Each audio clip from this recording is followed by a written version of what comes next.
ಒಂದು help line ಮಾಡಿದೀವಿ.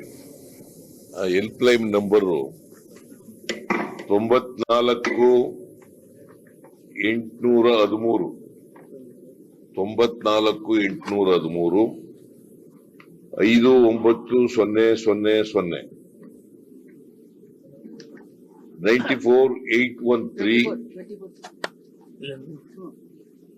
59000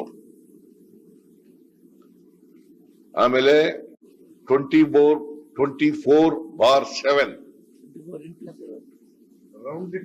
around the clock ಇದು ಸಿಗುತ್ತೆ. ಈ ನಂಬರ್ಗೆ ಮಾಡಬಹುದು. This is the help line number ಮಾಹಿತಿಗಾಗಿ.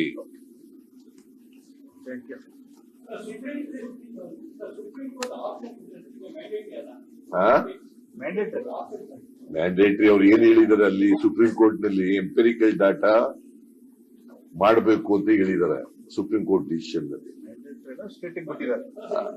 ಅದು ಸ್ಟೇಟ್ಗೆ ಬಿಟ್ಟಿದಾರಪ್ಪ.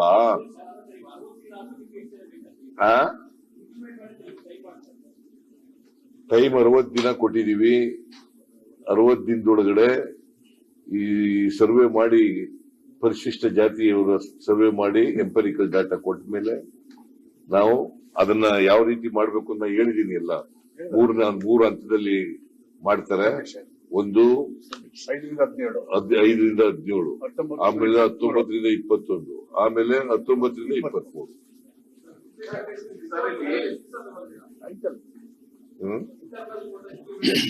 ಇರಪ್ಪ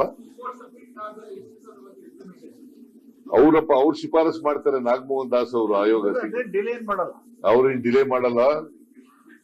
ಅದಕ್ಕೆ ಬಹಳ ತ್ವರಿತವಾಗಿ ಮಾಡ್ಬೇಕು ಅಂತ ಹೇಳಿದೀವಿ.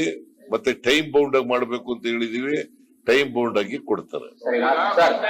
ನಾವು ಅವ್ರು ಕೊಟ್ಟ ತಕ್ಷಣನೇ, ಶಿಫಾರಸ್ ಕೊಟ್ಟ ತಕ್ಷಣನೇ ಅದನ್ನು ಜಾರಿ ಮಾಡ್ತಕ್ಕಂಥ. ಕೆಲವೊಂದ್ ಕಡೆ ಅದಕ್ಕೆಲ್ಲ ಹೇಳಿದ್ರಲ್ಲ.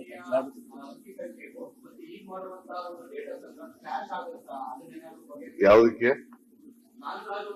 ಅದಕ್ಕೂ ಇದಕ್ಕೂ ಸಂಬಂಧ ಇಲ್ಲ ಅಂತ ಸರ್ ಹೇಳಿದ್ರೆ ಮಾಡೇ ಇಲ್ಲ. No we are not going to consider.